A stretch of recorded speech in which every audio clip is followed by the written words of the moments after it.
एक दफा का जिक्र है कि एक गांव के करीब एक पुरम जंगल में कबूतरों का एक बड़ा गिरोह रहता था। वो एक लंबे पुराने दरख्त पर रहते थे और अपने दिन उड़ते, खेलते और एक साथ खाना तलाश करते थे। कबूतरों का सरदार एक पुराना अक्लमंद कबूतर था जिसका नाम पेको था।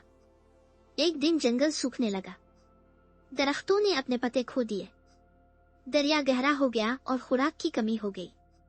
कबूतरों को कुछ दाने ढूंढने के लिए दूर दूर तक उड़ना पड़ता था। एक धूप की सुबह पीलू नामी एक नौजवान कबूतर ने गांव के करीब अनाज से भरा हुआ एक बड़ा खेत देखा। बहुत खुश होकर वो पीछे भागा और दूसरों से कहा, बहुत सा खाना है, चुल्लू सब मिलकर चलते हैं। बोले पेको ने उन्हें खबरदार किया, ये एक जाल हो सकता है, हमें मोहतात रहना चाहिए। लेकिन छोटे कबूतर बहुत पुरजोश थे। पीलू ने कहा, परेशान ना हो पेको, हम जल्दी से दाने पकड़कर उड़ जाएंगे। सारा रेवा मैदान की तरफ उड़ गया। जैसे ही वो उतरे और दाने चुनने लगे, स्नैप, जमीन से एक बड़ा जाल निकला और उन सबको फंसा दिया। कबूतर फड़फड़ाते और रोते रहे, लेकिन जितना वो हरकत करते गए जाल इतना ही सख्त होता गया। पेको पुरसुकून रहा। मेरी बात सुनो सब, इसने कहा, अगर हम घबरा गए तो हम हार जाएंगे, लेकिन अगर हम सब एक साथ अलिफावती है, एक ही वक्त में हम इस जाल को उठाकर बच सकते हैं।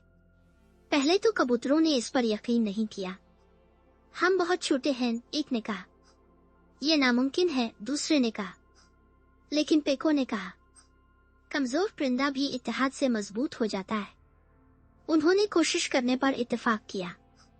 पेको ने शुमार किया, 1, 2, 3, परवाज, और एक जबरदस्त फड़फड़ाहट के साथ तमाम कबूतर जाल को हवा में उठाते हुए एक साथ उठे, ऊंचे और ऊंचे चले गए, एक के तौर पर उड़ते गए।